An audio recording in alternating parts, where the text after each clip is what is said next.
Faites rayonner la foi sur le continent numérique. Ensemble, recueillons plus de 200 000 $ en 2012.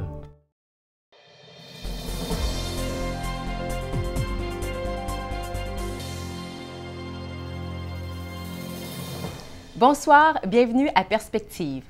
Le 29 et 30 septembre 2012 aura lieu la collecte pour les besoins de l'Église au Canada, et ce, dans toutes les paroisses à travers le pays.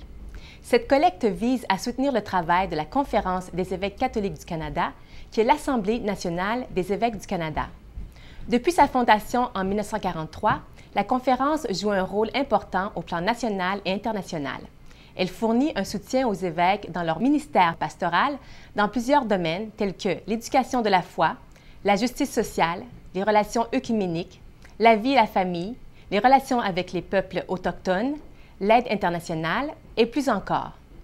En 2012, plusieurs événements significatifs ont lieu dans l'Église, dont le Synode des évêques sur la nouvelle évangélisation, la canonisation de la bienheureuse Kateri Tekakwitha et le 50e anniversaire de l'ouverture du Concile Vatican II. Les évêques du Canada sont étroitement associés à tous ces événements.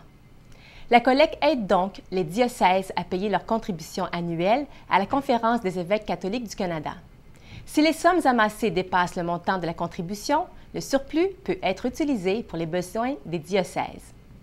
La conférence a mis sur son site Internet des outils pour aider les paroisses, les médias religieux et les services diocésains à promouvoir cette collecte. Et pour ceux qui aimeraient en savoir davantage sur le travail que fait la conférence, vous pouvez aller voir sur le site Internet à www.cecc.ca.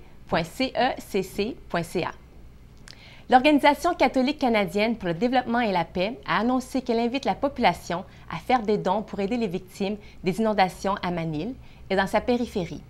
Les fortes pluies dans la capitale et ses environs ont submergé des communautés entières, causant la mort de plus de 100 personnes et le déplacement de près de 3 millions d'habitants.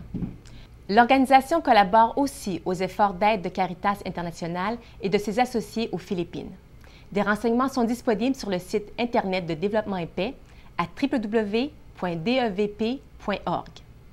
Au niveau international maintenant, le nonce apostolique à Dama appelle les chrétiens à construire des ponts.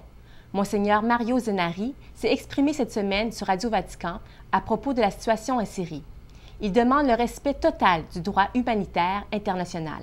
Ce droit est violé, selon lui, par les deux camps en Syrie.